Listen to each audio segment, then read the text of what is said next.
Bonjour à tous, merci de nous rejoindre pour une nouvelle émission consacrée aux élections européennes.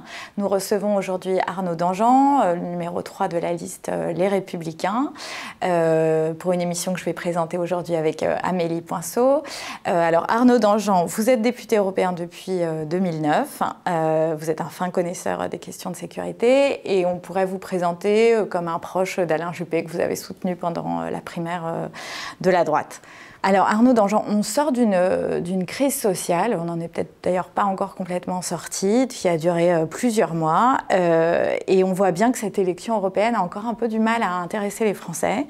Or, ce mouvement social a mis en avant des fortes revendications à la fois sur le plan démocratique, mais aussi sur le plan social. Est-ce que votre famille politique, est-ce que les Républicains en ont suffisamment pris la mesure ? D'abord, bonjour, merci de me recevoir.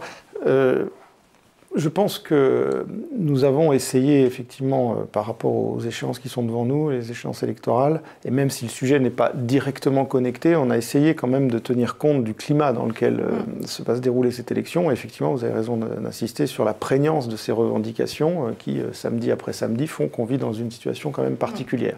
Pour autant, et ça c'est une réponse plus personnelle, moi je suis quand même frappé par la grande hétérogénéité des revendications.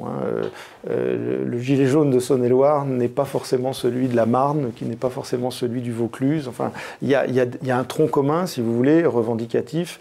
Mais, et d'ailleurs, plus le temps passe, plus on voit quand même que les revendications partent un peu dans tous les sens. Même si moi j'ai retenu, enfin chacun a sans doute priorisé ce qu'il a pu entendre. Moi j'ai quand même beaucoup entendu de choses liées au pouvoir d'achat. Mais là aussi avec parfois des contradictions, avec un côté il faut que le travail rapporte vraiment, puis d'un autre côté aussi des gens qui sont très liés aux prestations sociales qu'ils peuvent percevoir. Donc il y a des contradictions internes parfois à ces revendications, mais il y a quand même l'expression très forte d'un ras-le-bol par rapport à un pouvoir d'achat qui est en permanence abaissé, et puis beaucoup aussi, alors ça c'est plus quelqu'un qui vient d'un territoire rural, mais c'est un ressenti très fort, c'est une réalité d'ailleurs, une fracture territoriale qui est vécue de plus en plus difficilement sur le mode, écoutez, nous on est des contribuables comme les autres, on contribue au budget de la nation, mais ce budget de la nation ne permet pas une équité territoriale en termes de services publics, en termes de déserts médicaux, voilà. Donc je pense qu'il y a ce type de revendication, par rapport auquel, malgré tout, la question européenne, même si elle enveloppe beaucoup de sujets, est quand même un peu secondaire. Alors il y a des revendications par rapport à l'Europe, mais assez peu finalement. Il y a des revendications par rapport aux institutions françaises, au mode de fonctionnement démocratique, mais l'Europe elle-même n'a pas forcément une prise directe sur un certain nombre de revendications qui étaient énoncées. Alors peut-être quand on regarde votre programme, d'ailleurs, on peut voir qu'une des lignes directrices, c'est peut-être l'Europe qui protège. C'est peut-être une façon aussi de répondre à ce mouvement social. Et on entend Laurent Wauquiez dire que l'Europe doit se réorienter, peut-être un peu plus entendre qu'elle ne l'a fait jusque-là, le besoin de protection des citoyens. Vous défendez sur le plan économique justement une forme de protectionnisme intelligent. Je ne sais pas si vous reprendriez cette formule. D'accord, d'accord. On peut évoquer par exemple l'idée de taxer les produits venus de pays qui ne respectent pas les normes sociales et environnementales en vigueur chez nous. Et en même temps, vos adversaires répète que vous avez signé tous les traités de libre-échange. Est-ce qu'il n'y a pas une contradiction D'abord, c'est faux. Alors, reprenons. Sur l'Europe qui protège, oui, effectivement, c'est d'ailleurs, je vois que c'est un slogan qui est un peu repris par tout le monde maintenant. On sent qu'il y a un besoin de protection. On est des responsables politiques et sans céder à la démagogie, il faut entendre ce que disent les peuples européens. Et tous les peuples européens, que vous fassiez campagne en Allemagne, en France, Portugal ou ailleurs, sentent une fébrilité, une fragilité européenne par rapport à la question migratoire, par rapport à des questions sécuritaires, peut-être des politiques dont on ne se préoccupait pas tellement jusqu'à présent en Europe, mais c'est valable aussi sur le plan commercial ou environnemental. Donc on est obligé de tenir compte de ce puissant appel à de la protection. Protection ne veut pas dire protectionnisme au sens où il ne s'agit pas d'une fermeture, il s'agit, je dirais, beaucoup plus d'une forme de filtrage. On peut parler de filtrage de certains types d'investissements, on peut parler de filtrage de certains types dans le commerce, commerce avec certains types de production qu'on ne souhaite pas voir arriver sur nos marchés. On peut parler aussi d'une forme de protection offensive, hein, parce qu'il y a des choses dans lesquelles il faut être revendicatif, sur l'ouverture des marchés publics d'autres puissances, par exemple.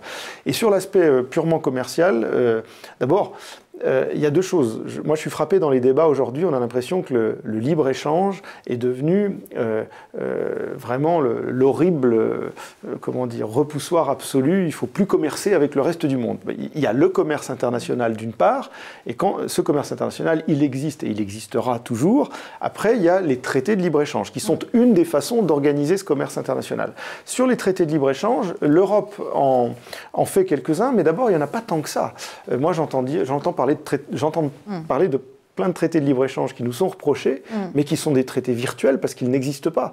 Le traité avec les États-Unis, par exemple, le TTIP ou TAFTA, j'entends des candidats éructer en disant « les républicains ont autorisé le TAFTA ». Le TAFTA, il n'y a pas de TAFTA, il n'existe pas le traité de libre-échange avec les États-Unis. Mais le CETA, en l'occurrence, le traité de libre-échange avec le Canada, c'est quand même... Alors vous-même, vous êtes abstenu sur ce vote, mais l'ensemble des républicains a majoritairement voté pour, de même que le PPE, votre famille politique, la droite européenne au Parlement européen. Et chiffres à l'appui, les chiffres d'un an de mise en application de ce CETA, moi me laisse penser, j'avais employé l'expression de dire que c'était plutôt positif. Je pense effectivement que c'est un traité qui est plutôt positif avec le Canada. Il y a des points de vigilance à avoir. Moi j'en ai vu un très directement qui avait amené mon abstention, qui est un point, bon, on peut rentrer dans le détail, mais c'est sur le point agricole, sur l'élevage bovin en particulier, sur la viande, l'importation de viande canadienne. Moi j'avais exprimé des réserves parce que je trouve que ce qu'on autorisait aux Canadiens en termes de quantité était trop important et pouvait déséquilibrer un marché européen qui est déjà fragile. Donc j'avais exprimé une réserve là-dessus. Réserve qui est d'ailleurs aujourd'hui en passe d'être levée. Je suis allé au Salon de l'Agriculture discuter directement avec les producteurs bovins, la Fédération nationale bovine, qui m'ont dit on n'a pas d'inquiétude à ce stade parce que les Canadiens n'utilisent que 2% des quotas qui leur sont alloués. Donc il n'y a pas de désorganisation, de déséquilibre du marché européen de la viande à cause des importations canadiennes. C'est une bonne chose, c'est un point sur lequel il faut rester vigilant. Il y a des accords que je ne signerai pas, que je ne validerai pas. Le CETA, je m'étais abstenu. Le TAFTA, tel qu'il avait été envisagé en 2013 d'abord, puis un peu en 2015, il est revenu, ne me convenait pas. Moi, j'avais exprimé d'ailleurs en séance plénière des grandes réserves par rapport à 3 domaines, l'agriculture, la culture et la défense. Voilà, je pense que c'était 3 domaines sur lesquels engager des négociations avec les Américains n'était pas raisonnable, et je pense qu'on se serait fait avoir, entre guillemets. Donc là, j'avais exprimé aussi de fortes réserves. Ça n'a jamais été au bout, de toute façon, ce TAFTA n'existe pas, et je ne pense pas qu'il existera avant très longtemps. Et puis il y a d'autres traités commerciaux qui sont en cours de discussion, et pour lesquels notre philosophie à nous, aux Républicains, c'est au cas par cas. On regarde, est-ce que c'est positif ou pas pour l'économie française? Ça ne peut jamais être à 100% positif, mais il faut faire un peu la part des choses. Je vous donne 2 exemples précis. Le Mercosur. Il y a des discussions avec le Mercosur. Industriellement, ça peut être intéressant. On voit très bien les producteurs automobiles, les constructeurs automobiles, les constructeurs d'avions nous dire que ça peut être très intéressant pour eux. On voit des agriculteurs qui sont très inquiets, un certain nombre de consommateurs très inquiets aussi par rapport aux normes environnementales, notamment brésiliennes. Nous avons été à l'origine, c'est mon groupe, le PPE, qui a été à l'origine d'une commission d'enquête sanitaire au Brésil, qui a d'ailleurs dirigé mon collègue savoyard Michel Dantin, qui est allé au Brésil au printemps dernier faire une enquête avec un certain nombre de collègues de tous bords, et qui est revenu effectivement avec des conclusions pas encourageantes pour dire que, à la fois sur le plan sanitaire, mais également disons-le, de la corruption, ou en tout cas de la transparence des chaînes vétérinaires et autres, et de certification au niveau brésilien, ce n'était pas satisfaisant. Donc nous, on s'est positionné contre le Mercosur. En revanche, on a des accords, il y a eu un accord avec le Japon pour lequel nous avons donné notre accord. Donc vous voyez, c'est au coup par coup, il n'y a pas tant d'abord, il ne faut pas croire qu'il y a 150 accords de libre-échange qui sont là, tapis dans l'ombre, attendant d'être signés, mais je crois qu'il faut être à la fois très intransigeant sur un certain nombre de normes et puis très objectif sur d'autres bénéfices économiques. Voilà, le commerce international existe, autant pouvoir le réguler. Voilà. Okay. Mais parce que justement, est-ce qu'il n'y a pas parfois, j'entends votre discours, où vous assumez finalement la politique qui a été menée par le PPE sur ces sujets-là, à la fois expliquer, comme le fait Laurent Wauquiez, qu'il faut changer de cap, que l'Europe ne peut plus continuer comme elle a fonctionné ces dernières années, que il entend le ressentiment à l'égard de l'Union européenne et en même temps d'assumer totalement le bilan du PPE, qui est le parti hégémonique. Pas hégémonique. On n'a pas la majorité absolue. D'accord, mais on a une majorité très relative. Centrale. On ne fait pas adopter. Comment, est-ce qu'il faut changer? En même temps, vous assumez parfaitement tout ce qui a été fait. Alors, on voit bien en même temps qu'il y a eu aussi sur l'Europe fiscale. J'assume les réserves aussi, parce que vous l'avez rappelé, sur le CETA, moi je me suis abstenu, ce qui était une position minoritaire au sein du PPE. Sur le TAFTA, à l'époque où c'était discuté, la voix que j'avais fait entendre, moi, sur les questions de défense, par exemple, les marchés publics de défense, était minoritaire au sein du PPE. Ce qui, je pense, est compatible avec le changement qu'on préconise, c'est que les lignes sont en train de bouger, y compris au sein de notre famille politique. Oui.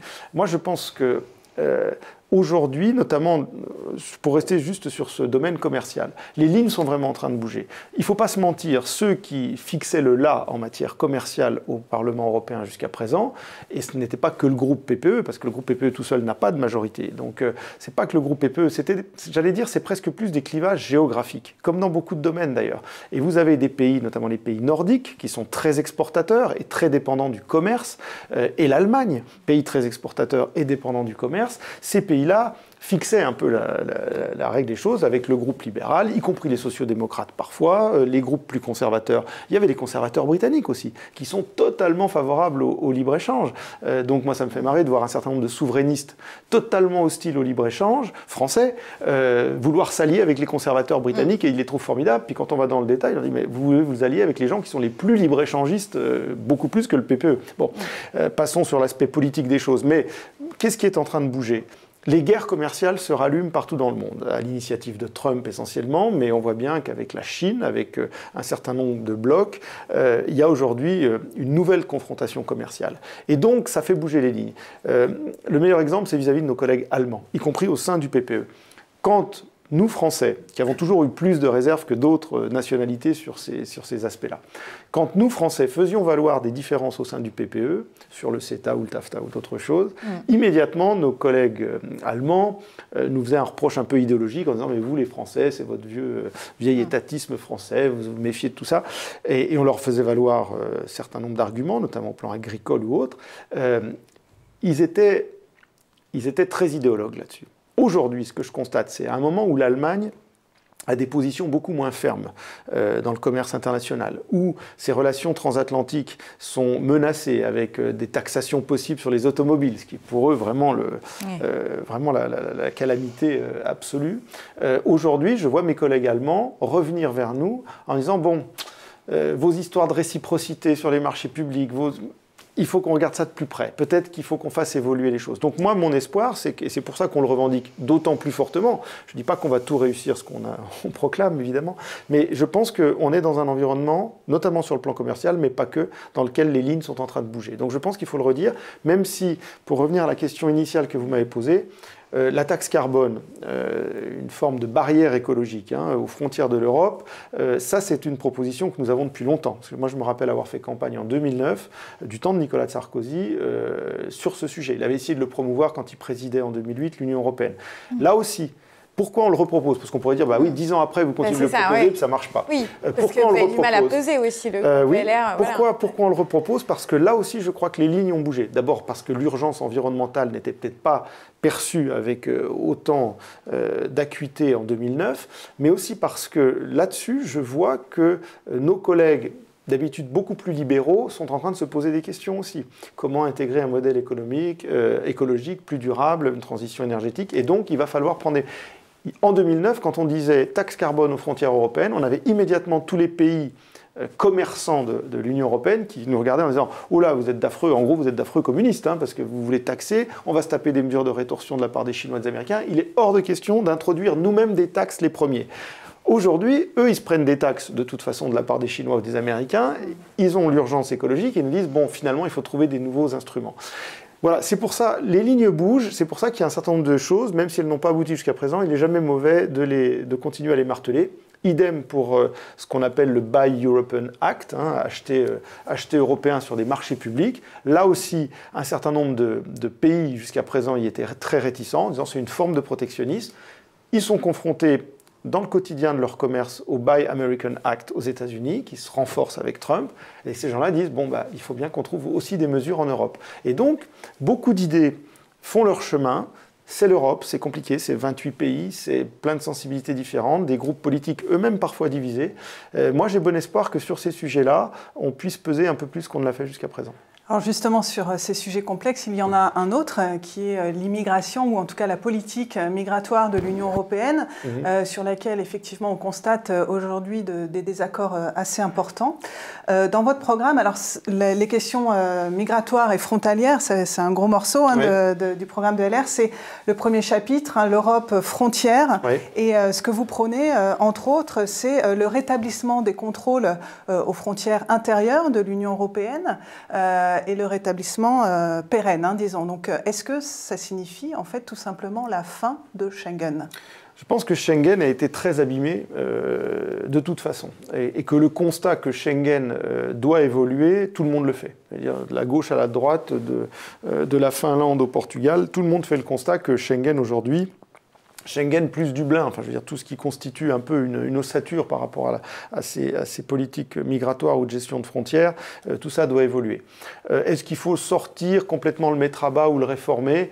Moi je pense que la réforme est possible. Par exemple, effectivement sur les contrôles aux frontières intérieures. Nous, fait, en tout cas, le rétablissement des contrôles, c'est la fin de Schengen, puisque Schengen était un espace de façon dérogatoire. Schengen permet, nous ce que nous voulons, c'est que cette dérogation soit moins lourde, qu'on n'ait pas à justifier tous les 6 mois qu'on veut rétablir des contrôles. Au passage, je le dis, parce qu'il y a une formulation qui peut laisser penser qu'on va mettre des douaniers et des policiers à tous les postes frontières. On voit bien que c'est d'ailleurs matériellement pas possible, évidemment. Donc on parle bien de contrôles peut-être plus systématiques sur certains points sensibles, des contrôles de zone, des choses comme ça, des contrôles aéroportuaires plus systématiques. Ça, on le subit déjà d'une certaine façon. Donc nous, ce qu'on veut, c'est qu'on parle de double protection. On veut vraiment, et c'est ce qui nous singularise peut-être avec d'autres forces politiques, nous pensons que sur la protection des frontières, ne se focaliser que sur les frontières nationales ou intérieures, ça n'a pas beaucoup de sens si on ne fait pas en même temps ce même travail au niveau des frontières extérieures. Donc de ce point de vue-là, nous pensons qu'il y a des dispositifs européens et des politiques européennes qui doivent être mises en place. Et ça nous différencie par exemple des forces plus extrêmes qui, elles, ne jurent que par le national. Le national n'a aucun sens, vous pouvez rétablir tous les contrôles frontières que vous voulez au niveau national si vous n'avez pas fait un effort au niveau européen. Pour autant, nous ne sommes pas dupes sur le fait qu'au niveau européen, on aura beau avoir les dispositifs les plus performants qui soient, l'Europe est ainsi faite, géographiquement, topographiquement, qu'on n'aura jamais une imperméabilité de nos frontières. Et en plus, je pense qu'on aura du mal à avoir une politique migratoire européenne commune. Je n'y crois pas. Je n'y crois pas parce que les désaccords sont trop forts entre les États. C'est d'ailleurs intéressant de voir que les désaccords sont souvent très forts, y compris entre États qui partagent par ailleurs la même philosophie, j'allais dire anti-migrants. On pourra y revenir. Mais moi, je ne crois pas que demain, même avec le plus grand volontarisme qui soit, on sortira avec une politique migratoire commune. Je le regrette, mais c'est ainsi. Donc ça veut dire qu'au niveau national, il faut maintenir un certain nombre de prérogatives parce que l'illusion d'une politique migratoire commune n'est pas pour demain. Justement, à ce sujet, la commission Juncker, donc Juncker qui est Jean-Claude Juncker, qui est votre partenaire par ailleurs, membre également du PPE, votre famille politique. Donc cette commission a mis en place en 2015 ce programme de relocalisation des réfugiés qui est arrivé dans l'Union européenne via la Grèce et l'Italie. Et ce programme a malheureusement, en tout cas, il n'a échoué en grande partie. On n'a pas relocalisé l'ensemble des réfugiés qui devaient faire partie de ce programme. Et aujourd'hui, LR et vous-même êtes opposés à cette philosophie de répartition des réfugiés. Comment pouvez-vous nous expliquer que vous êtes à ce point en désaccord avec quelqu'un qui représente votre famille politique, qui était Jean-Claude Juncker? Oui, mais en l'occurrence, je pense que Jean-Claude Juncker a fait une erreur. Et je pense que Jean-Claude Juncker a fait une erreur parce qu'il y a des divisions sur la philosophie même d'une relocalisation des demandeurs d'asile au sein de l'Union européenne. Toutes les familles politiques sont divisées, toutes, y compris d'ailleurs la famille extrême, la famille dite populiste. Une fois qu'ils ont dit qu'ils étaient anti-migrants, que fait-on des migrants qui sont là? Ils sont bien en peine de donner une réponse cohérente. L'Italie veut des quotas, Il ne faut jamais oublier que M. Salvini veut des quotas et veut la répartition, là où d'autres, polonais ou autres, ne veulent absolument pas en entendre parler. Donc ils ont beau s'afficher ensemble et dire qu'ils sont... Une fois qu'ils ont dit qu'ils étaient anti-migrants, c'est à peu près le seul accord qu'ils ont. Là. Les modalités, ensuite, ça... mais toutes les familles politiques sont divisées là-dessus, y compris le PPE. Ce qui était, de mon point de vue, une erreur de la part de Jean-Claude Juncker, parce que moi, je peux comprendre qu'en période de crise, mais vraiment en période de crise, face à un afflux massif, on veuille établir des mécanismes de solidarité, y compris jusqu'à la répartition. Je pense que c'est compliqué, mais pourquoi pas? Pourquoi pas en période de crise? Et on l'avait en 2015. Simplement, la grande erreur de Jean-Claude Juncker, ça a été de proposer que ce soit la Commission qui soit à la manœuvre. Dès lors que vous rentrez dans la politique migratoire, donc de la politique régalienne, c'est aux États de décider. Vous pouvez pas la Commission ne peut pas se substituer aux États pour dire, voilà, ça sera X milliers pour tel pays, X milliers pour tel pays. On avait mis en garde à l'époque d'ailleurs. On n'était pas contre... Il n'y a pas de solidarité au sein de l'Union européenne sur cette question, quand on est en période de crise. Il peut y avoir de la solidarité, mais... Est-ce que c'est pas se décharger sur les pays du Sud de dire on ne veut pas de quotas? Je pense que d'ailleurs un certain nombre de pays étaient favorables à l'accueil de réfugiés, d'autres ne l'étaient pas. Je pense que c'est aux États de décider. Je pense que c'est aux États de décider comment ils veulent exprimer leur solidarité. Et qu'un mécanisme contraignant géré par la Commission, c'est là l'erreur. Et je pense que c'est la source d'ailleurs de toutes les tensions qu'on voit aujourd'hui, et parfois de plus ou moins bonne foi d'ailleurs. Mais là où Jean-Claude Juncker est attaqué, c'est là-dessus, d'ailleurs il est attaqué là-dessus par Viktor Orban, c'est précisément là-dessus. Et à l'époque, il faut se revenir à ces réunions de 2015. À l'époque, les pays d'Europe centrale et orientale avaient dit à Juncker, nous on n'est pas contre la solidarité, mais on ne veut pas l'exprimer en recevant les réfugiés. Alors vous me direz, il n'y a pas de solidarité. Hein. Bon, il peut l'exprimer financièrement, matériellement, on peut faire autre chose, mais... Et en fait, un certain nombre de gens à la Commission n'ont pas tenu compte de ça. Et de ce point de vue-là, je pense que la Commission s'est arrogé un mauvais rôle et elle l'a mal fait. Et donc c'est ça qui a généré aussi beaucoup de crispation. On a parlé effectivement là de 2015, mais si on parle d'aujourd'hui, moi je suis frappée de voir dans votre programme que vous employez les mots immigration de masse. Aujourd'hui, on parle de à peine 200 000, 300 000 entrées irrégulières sur le territoire européen par an, beaucoup, alors qu'en 2015, on était à peu près 1 million d'entrées. Bon, pour un continent qui compte plus de 500 millions d'habitants, voilà, je trouve que pour rétablir aussi l'échelle de ces nombres, je trouve étonnant que vous parliez d'immigration de masse. Et donc, face à ces quelques entrées, du coup, quelle est votre proposition aux Républicains? Mais bon, on va peut-être pas forcément se disputer sur les chiffres, mais en tout cas, quelle est votre proposition aujourd'hui pour décharger l'Italie, pour partager effectivement ces arrivées et le traitement des demandeurs d'asile à l'intérieur du territoire européen? Quelle est votre proposition? D'abord, le vrai problème, c'est que les demandes d'asile se traitent sur le territoire européen. Ça, c'est en soi un vrai problème. Alors, on dirait que ce n'est pas un coup de baguette magique qu'on va faire que ça se traite ailleurs. D'ailleurs, on a des tentatives qui ont jusqu'à présent échoué. Moi, je suis frappé de voir que l'Europe est un des seuls continents sur lesquels les demandes d'asile se traitent une fois qu'on est sur ce continent-là. J'ai travaillé dans des zones de conflit terribles, dans lesquelles, à bon droit, un certain nombre de gens voulaient partir et pouvaient obtenir des statuts de réfugiés. Les gens qui voulaient partir et qui voulaient à l'époque partir notamment dans des pays d'immigration, Canada, Australie, États-Unis, ils ne partaient pas comme ça. Ils ne décidaient pas qu'ils partaient du jour au lendemain au Canada, en Australie, et puis qu'ils arrivaient, puis qu'ils seraient traités une fois sur place, on verrait bien. Et puis, les demandes, elles se traitaient en amont. Alors, ce n'est pas toujours facile à faire, mais quand je vois, par exemple, ce qui s'est passé en 2015, où la Turquie a ouvert les vannes, pourquoi les demandes d'asile ne se traiteraient pas dans les camps de réfugiés en Turquie, en Jordanie, au Liban, avant d'ouvrir les vannes? Moi, je me souviens très bien, pardon de l'anecdote, mais je me souviens très bien d'avoir rencontré aux États-Unis des réfugiés somaliens. Il y a une grosse communauté somalienne qui vit aux États-Unis, en particulier dans le Minnesota. Tous m'ont expliqué qu'ils avaient vécu parfois des années dans des camps au Kenya avant que leur dossier accepté de réfugiés soit accepté par les États-Unis et qu'ils arrivent aux États-Unis, où d'ailleurs ils se sont installés, maintenant ils mènent une vie normale aux États-Unis. Pourquoi l'Europe devrait accepter que tout se traite une fois que les gens sont ici? Quand on sait d'ailleurs que ce flux légitime par ailleurs, parce qu'on a le droit de demander l'asile, se mêle à des gens pour lesquels c'est quand même une question un peu plus compliquée. Dans les demandeurs d'asile aujourd'hui, pendant les 2 dernières années en France, qu'on voyait que parmi les principaux contingents de demandeurs d'asile, il y a les Albanais, par exemple. Il n'y a rien qui justifie qu'on donne l'asile aujourd'hui, à part peut-être 2 ou 3 cas très politiques, il n'y a rien qui justifie qu'on donne l'asile à des centaines ou des milliers d'Albanais aujourd'hui. Donc vous voyez, il y a un dévoiement du droit d'asile. C'est un vrai problème. Donc le traitement extraterritorial des demandes d'asile, je pense que c'est un point très important. Et de ce point de vue-là, nous devons trouver des accords avec les pays partenaires. La vérité, effectivement, c'est qu'un certain nombre de pays partenaires ne jouent pas le jeu. Ça vaut pour la demande d'asile et ça vaut pour la réadmission. Et ça, c'est un autre point de notre programme, effectivement, sur la conditionnalité de certaines aides, parce que moi, je n'arrive pas à comprendre, et franchement, c'est très choquant, qu'un certain nombre de pays qui sont des pays alliés, partenaires, amis, culturellement proches, qu'on soutient à bout de bras, souvent, budgétairement, ces pays-là, quand on leur dit, bon, il faut accepter le retour des illégaux qui sont chez nous, qui n'ont rien à y faire et qui rentrent chez vous. Alors, on ne parle pas très rarement de demandeurs d'asile, en l'occurrence, hein, mais ces pays-là disent non, on ne veut pas d'accord de réadmission avec vous. Ils ferment les yeux en disant non, ces gens ne sont peut-être pas vraiment de chez nous, on ne sait pas. C'est pas tolérable. Et ça, c'est pas compris, pardonnez-moi, mais c'est pas compris par les citoyens et les contribuables. Donc, je pense que là, il y a des problèmes.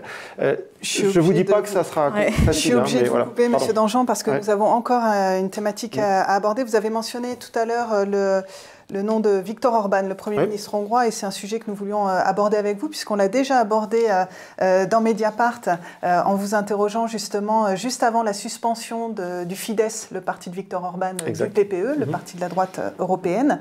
À ce moment-là, vous nous aviez exprimé votre soutien, en tout cas, vous étiez opposé à l'exclusion de Viktor Orban du PPE. Est-ce que c'est toujours votre position aujourd'hui, alors que justement Viktor Orban s'est encore prononcé à Budapest tout récemment sur le président du groupe parlementaire du PPE, Manfred Weber, qui est candidat donc à la présidence de la Commission. Il a déclaré qu'il ne lui apportait plus son soutien. Est-ce que dans ces conditions, vous maintenez votre soutien à M. Orban et à son maintien dans le PPE? Alors, je souhaite que le Fidesz reste au sein du PPE. Effectivement, je souhaite que le Fidesz reste au sein du PPE, même si c'est un partenaire compliqué et que parfois les provocations de M. Orban ne nous aident pas. Mais là, il y a eu un contentieux personnel avec Juncker, même si ce contentieux est traçable, on en a parlé à l'instant. Il y a un contentieux avec Manfred Weber, qui a dit qu'il pouvait se passer des voix des Hongrois. Je ne suis pas sûr que c'était très adroit de sa part. Bon, ça, c'est des contentieux personnels. Orban règle des comptes personnels avec Weber et avec Juncker. Ce n'est pas forcément quelque chose de très judicieux, mais c'est ainsi. En plus, ça fait partie des campagnes électorales où les tensions sont parfois un peu vives. Pour le reste, sur le fond, moi, je plaide effectivement pour que le Fidesz reste au sein du PPE. D'abord parce que c'est des collègues, pour plusieurs raisons. D'abord parce que ça fait 10 ans que je suis député européen. Le Fidesz, c'est une quinzaine de députés, entre 12 et 15 députés au sein du PPE. C'est des députés qui, moi, ne m'ont jamais posé de problème, qui sont des collègues avec lesquels on travaille bien sur 95% des sujets. Il y a des sujets de désaccord parfois, mais c'est des collègues qui ont leur place dans la famille du PPE. Deuxièmement, je pense qu'il y a une stigmatisation d'Orban. Alors, il se complaît un peu là-dedans, hein, il y a un jeu de provocation sur réaction. Quand on sort de ce jeu politique, il y a, je pense, une méconnaissance et une incompréhension malheureusement des pays d'Europe centrale et orientale, de notre part, des pays occidentaux au sens large, y compris au sein de nos forces politiques. Moi, je pense qu'il faut essayer de comprendre pourquoi on en arrive là avec le Fidesz. Et je fais toujours la part des choses entre ce qui relève du respect de l'état de droit et des libertés fondamentales vis-à-vis sujets sur lesquels il faut être intransigeant vis-à-vis du Fidesz, et ça vaut d'ailleurs des dialogues extrêmement musclés à l'intérieur du PPE, ce qui a conduit un certain nombre de mes collègues, par exemple, à voter le déclenchement de l'article 7. Une majorité du PPE d'ailleurs l'a fait, et puis tout ce qui ressort de la politique migratoire d'autre part. Et moi j'essaye de faire la part des choses. Sur l'état de droit, je suis totalement intransigeant là-dessus et je pense qu'il y a matière à vérification d'un certain nombre de points. C'est ce qui a été demandé à un groupe de sages du PPE de travailler là-dessus. Ils rendront leur rapport après les élections. Et puis sur la politique migratoire, moi je pense que la Hongrie décide de choisir ce modèle très ferme. pour moi, ça ne me pose pas de problème. C'est son droit, c'est sa souveraineté. Si les Hongrois en décident autrement, ça sera leur décision. Pour l'instant, ils décident ainsi et on doit le respecter. Donc je dis souvent, j'ai une expression pour dire que Viktor Orban, c'est l'arbre de droite bien pratique pour cacher la forêt beaucoup plus multipartisane du reste de l'Europe centrale et orientale. Parce que le Slovaque socialiste ou le Polonais plus conservateur ou le Tchèque centriste, ils sont exactement sur la même ligne en fait. Donc je pense qu'il y a un vrai problème culturel de fond, c'est que ces pays se sentent menacés au niveau identitaire. Ce sont des pays de taille modeste, ce sont des pays qui ont connu des histoires différentes de la nôtre, qui ont un modèle de société différent de la nôtre, et je pense qu'on ne peut pas passer ses craintes par pertes et profits. Donc moi j'ai une certaine écoute vis-à-vis d'Orban, ça ne pardonne pas certains dérapages, mais je pense que sur le plan idéologique, vous êtes sur la même ligne. Je pense qu'Orban a sa place au PPE, oui, absolument. Merci beaucoup Arnaud Danjean, on arrive au bout de cet entretien. Restez avec nous sur Mediapart pour la suite de nos programmes. Merci.